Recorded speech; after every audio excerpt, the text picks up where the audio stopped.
शांति। व्यक्ति परिवार में आपका स्वागत है। आज है दिन 14। अब लगन की अग्नि को प्रज्वलित कर योग को ज्वाला रूप बनाओ। आज का विषय है निराकारी, निर्विकारी, निरअहंकारी। व्यक्ति इशारे।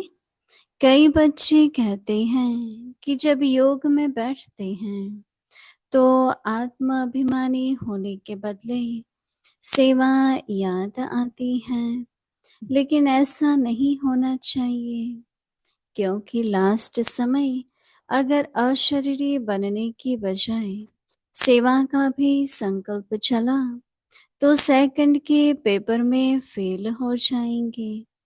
उस समय सिवाय बाप के निराकारी, निर्विकारी, निरहंकारी और कुछ याद नहीं। सेवा में फिर भी साकार में आ जाएंगे। इसलिए जिस समय जो चाहे वह स्थिति हो, नहीं तो धोखा मिल जाएगा। अभी हम मोहिनी दीदी से सुनेंगे।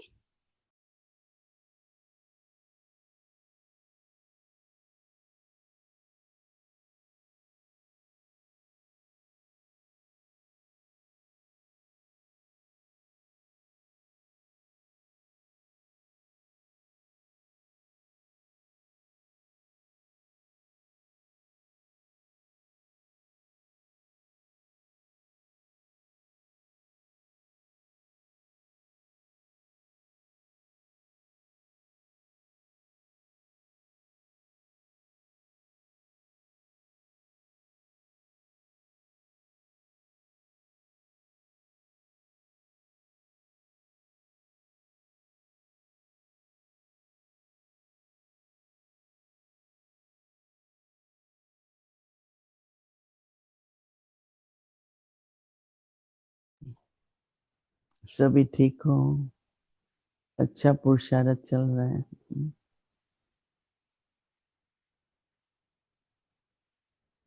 बाबा कई बार कहते हैं कि निरंतर याद भी निरंतर, सब कुछ निरंतर। तो मुरली भी सुनते हैं, रोज सुनते हैं। फिर बाबा ने अव्यक्ति परिवार का भी एक का बंधन भी है, प्रबंध भी है, पर निरंतर है। तो निरंतर में कई बातें सामने आती हैं जो हम नहीं कर पाते निरंतर, परंतु अगर लक्ष्य रखते हैं, मैंने तो अपनी लाइफ में देखा कि हो जाता है। कई तरह की डिफिकल्टीज भी आती हैं, तन का कई प्रकार की परिस्थितियां आती हैं, परंतु लक्ष्य होता है तो निरंतर भी हो जाता है। तो ये कई बाबा ऐसे साधन देंगे जहाँ हम अपनी स्थिति को, जो कुछ हमें करना है, पुरुषार्थ करना है, चाहे सेवा निरंतर। हमारे ब्रह्मा बाबा की आयु देखो, तो बाबा सर्दी गर्मी कैसा भी बाबा का तन होता था, बाबा ने कभी मुरली नहीं मिस की। आपको पता है कि बाबा एक दो बार हॉस्पिटल में थे, 2-3 दिन, तो कहते थे बच्चे इंतजार करेंगे, तो बाबा बोलते जाते थे, मुरली लिखी जाती थी और फिर मुरली टाइम पर पहुंच जाती थी।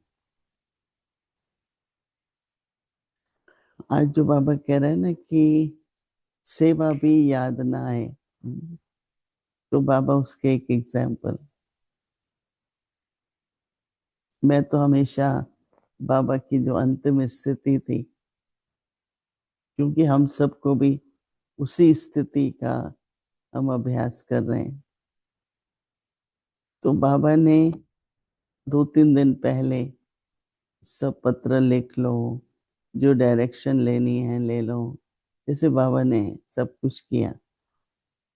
कुछ को लगता था कि दादा बाबा बहुत शांत है, कोई कारण होगा, लेकिन बाबा ने मुरली में भी कहा बाबा ठीक है, तो किसी का कोई संकल्प नहीं चला। और अंत में बाबा ने दादी प्रकाश मणि थोड़े दिन के लिए आई थी बाबा से मिलने, बॉम्बे में रहती थी, तो बार बार जाए, अभी जाऊं बाबा, क्योंकि वो 2-3 दिन आई थी, फिर जाए बाबा, जाऊं नहीं, बच्ची रोको, फिर जाऊं नहीं, रोको, ऐसे करते करते जिस दिन बाबा ने शरीर छोड़ा, आपको पता है कि बाबा ने अपना हाथ दादी प्रकाश मणि के हाथ में दिया, जैसे उनको यज्ञ की जिम्मेवारी सौंपी। क्योंकि बाबा को ऐसा, मैं समझती हूँ कि मालूम हो रहा था कि अब जाने का टाइम है, अब व्यक्त होना है। तो उस समय बाबा ने अ, याद नहीं किया इस सेवा का कोई संकल्प आए, बस यज्ञ का भागदौड़ दादी प्रकाश मणि के हाथ में दिया। उसके साथ और दादियां भी सब जिम्मेवार थे। तो सेवा तो नहीं याद आई ना। बाबा ने एक बार भी नहीं कहा कि यज्ञ की संभाल करना, आपको ये करना है, कुछ भी नहीं। शिव बाबा का यज्ञ है, बाबा चलाएगा, तो सेवा के संकल्प भी ना आए।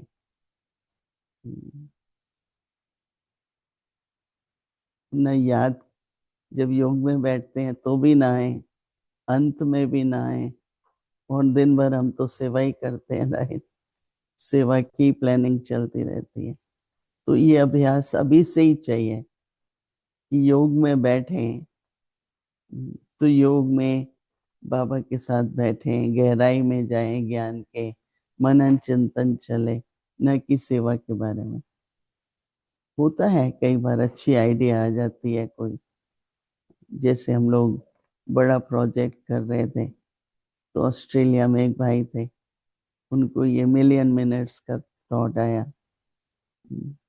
ऐसे ही हमारे पास रिट्रीट प्लेस है, तो एक भाई थे, उनको एकदम कि पीस विलेज नाम रखो, सबको बहुत अच्छा लगा। तो ऐसे आइडिया आ जाती है जब याद में बैठते हैं, परंतु प्लानिंग करें या कभी कभी जरूर कोई बहुत अच्छा आइडिया आ जाता है और वो सारे वर्ल्ड में सबको पसंद भी आ जाता है।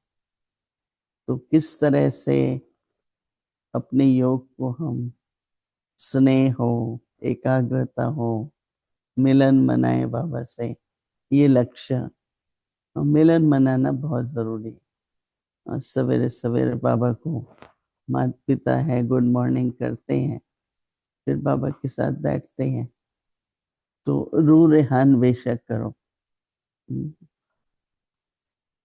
बुद्धि को बहुत अच्छे टचिंग भी होती है। भिन्न भिन्न तरीके से अमृत वेले बाबा आत्मा को देते भी हैं, डायरेक्शन भी मिलती, परंतु सेवा की बैठ के कि फिर ये करेंगे, प्रोग्राम बनाएंगे या लिखना शुरू कर दो, नहीं। तो इसलिए अभी से ही अटेंशन रखेंगे, तो अंत में फिर ऐसा नहीं होगा कि सेवा का ध्यान आ जाए। तो यही तो है ना, आजकल हम पूछते हैं भाई याद का चार्ट, हम तो बहुत बिजी हैं, तो बाबा की ही सेवा और बाबा की याद ना हो, और याद के बिना सेवा करेंगे तो कैसी सेवा। ये जरूर अपने को याद दिलाओ कि मैं तो कहती हूँ बाबा की सेवा है, ये तो बाबा की सेवा है, और मुझे बाबा की याद नहीं है। तो इसलिए थोड़ा सा अटेंशन देके सेवा करते समय बाबा की याद रहे, तो बहुत अच्छा संतुलन रहेगा। जैसा परिवर्तन चाहिए वो होता रहेगा।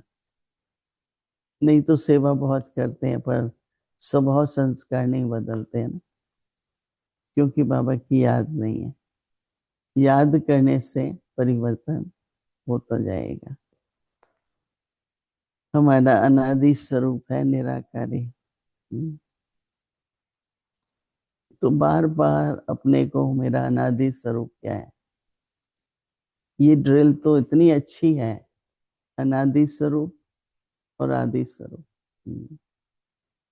अनादि स्वरूप आत्मा, और आदि स्वरूप देवी देवताओं का। तो देवताओं का स्वरूप आदि है, अनादि और आदि। जब से ये बाबा ने ड्रिल बताई, जब भी कोई निर्णय लेना है, कोई बात को समझना है, तो एकदम ऐसी स्थिति में चले जाओ, निराकारी। तो उसके बाद फिर जो भी संस्कार है, जो भी पुरानी बात है, वो निर्णय करते समय वो सामने नहीं आएगी। परंतु मैं तो निराकारी आत्मा हूँ, तो निर्णय शक्ति हमारी बहुत बढ़ सकती है। तो इसलिए बाबा कह रहे हैं कि 3 शब्द हैं, तो निराकारी, निर्विकारी और निरअहंकारी। तो कई लोग प्रश्न पूछते हैं कि जब बाबा निर्विकारी कह रहे हैं, तो निरअहंकारी अलग से क्यों कहता है? अहंकार भी तो विकारों में है। तो अंडरलाइन की एक बार दादी से पूछा था, तो दादी ने कहा अहंकार जो है ना, बड़ा सूक्ष्म है। तो निराकारी हो गए, अगर निर्विकारी हो गए पर अहंकार है, अपने योग का, अपनी पवित्रता का, अपनी जो भी अच्छी स्थिति है उसका भी अहंकार हो जाता कि मैं तो योगी आत्मा हूँ, मैं तो पवित्रता में नंबर 1 हूँ। कुछ भी मतलब अहंकार किसी बात का नहीं चाहिए। मैं ज्ञानी तो आत्मा हूँ, मैं तो योगी तो आत्मा हूँ, ये सब अहंकार में आ जाता है ना। तो इसलिए उसको, अहंकार को अलग रखा है। तो इसलिए कहते हैं कि निर्विकारी और निरअहंकारी। तो अहंकार को ज्यादा महत्व देते हैं। तो बाबा कहते हैं, कई बच्चे कहते हैं कि जब योग में बैठते हैं तो आत्म अभिमानी होने के बदले सेवा याद आती है। तो बाबा क्या कहते हैं, लेकिन ऐसा नहीं होना चाहिए। क्योंकि बाबा कहते हैं लास्ट समय अगर अशरीर बनने की बजाय अगर सेवा के संकल्प चला, तो क्या होगा, सेकंड में पेपर में फेल हो जाएंगे। अच्छा, बता ठीक है, फालतू संकल्प चले तो और बात है। यहाँ तो बाबा कह रहा है कि सेवा के भी संकल्प आए तो फेल हो जाएंगे। तो बाबा कहते हैं कि उस समय स्वाय भाव के और निराकारी, निर्विकारी और निरहंकारी और कुछ भी याद नहीं हो। चलो आज देखेंगे कैसा रहता है, प्रैक्टिस करेंगे। और कुछ भी याद ना हो, सेवा से फिर भी साकार में आ जाएंगे। थोड़ा मैं मेरा भी सेवा में आ जाता है ना। इसलिए जिस समय जो चाहो वह स्थिति हो, नहीं तो बाबा कहते हैं धोखा मिल जाएगा। क्योंकि हर स्थिति का समय अनुसार आवश्यक होती है। निराकारी स्थिति जिस समय चाहिए, और हम सेवा का सोच रहे हैं, तो बाबा कहते हैं नहीं, राइट नहीं है। तो निराकारी स्थिति, आत्म अभिमानी स्थिति बहुत महत्वपूर्ण है। क्योंकि जैसे एक संस्कार परिवर्तन होता है, और दूसरा जब मुझ आत्मा को जाना है तो एक अशरीरी अवस्था, कर्म करते हैं, मैं तो निराकारी आत्मा हूँ, इस कर्म इंद्रियों से कर्म कर रही हूँ। तुम चाहे अशरीरी स्थिति है, चाहे बीज रूप स्थिति है, आत्म अभिमानी स्थिति है तो सब करीब करीब एक, पर थोड़ा सा फर्क है हर एक में। तो निराकारी शब्द जब यूज करते हैं और शरीर के लिए साकारी, और फिर आकारी भी है राइट। निराकारी, आकारी और साकारी। हमें रहना है निराकारी स्थिति में। आकारी में फिर जब वतन में जाते हैं, साकारी जब पाठ बजाते हैं, पर शुरू तो निराकारी स्थिति। तो मेरा अनादि स्वरूप क्या है, बस ये बार बार याद रखो। मेरा अनादि स्वरूप है निराकारी। तो ये स्थिति का अभ्यास हम सबको काफी करने की जरूरत है। और हो सकता है जितना परसेंटेज किया है, और बाकी जो परसेंटेज रहता है, 100% चाहिए ना। मैं कल ही सोच रही थी कि बाबा को कहना ही पड़ता है ना 100%, फुल पास हो। बाबा ये तो नहीं कहेगा बच्चे कोई बात नहीं 75% बनो। नहीं, कोई टीचर ऐसे कहेगा क्या? कोई बाप ऐसे कहेगा नहीं। फुल बनो, 100% बनो। मैं ऐसे ही सोचा कल, बड़े बाबा कह देना ठीक है 50% भी अच्छा है। कभी नहीं कहेगा 100%, 100%। क्योंकि बाप टीचर सदगुरु तो लक्ष्य देंगे ना 100%। तो 100 कहेंगे तो 100 बनेंगे। कहेगा ही नहीं बाबा ये सोच के, तो बच्चों को थोड़ा भारी लगेगा। कई कहते हैं ना बहुत ऊंची स्थिति है, तो बहुत मेहनत लगेगी। तो बाबा थोड़ा कम परसेंटेज बोले। पर ऐसा तो होता नहीं है। बाबा तो कहते नहीं बच्चे 100% बनो। हाँ, तो ऐसी निराकारी स्थिति भी 100% चाहिए। ओम शांति।